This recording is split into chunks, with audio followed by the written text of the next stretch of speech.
السلام عليكم وأسعد الله مساءكم.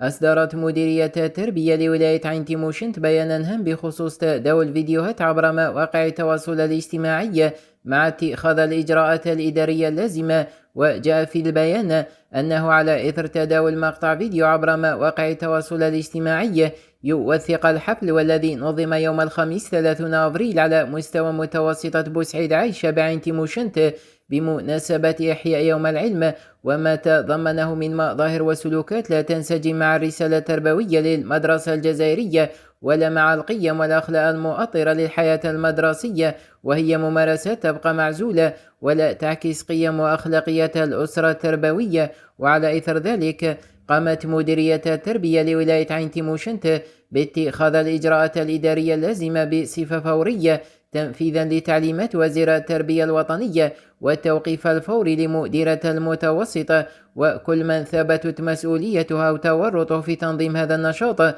كما تؤكد المديرية ذاتها حرصها الدائم على صون حرمة المؤسسات التربوية والحفاظ على الطابع التربوي والأخلاقي للأنشطة المدرسية، وهذا بما ينسجم مع قيم المجتمع الجزائري وتوجيهات وزارة التربية. وتدعو المديرية كافة أعضاء الجماعة التربوية على مستوى الولاية إلى التحلي بروح المسؤولية والالتزام صارم بالضوابط المؤطرة للأنشطة التربوية والثقافية داخل المؤسسات التربوية، بما يضمن الحفاظ على صورة المدرسة الجزائرية ورسالتها النبيلة.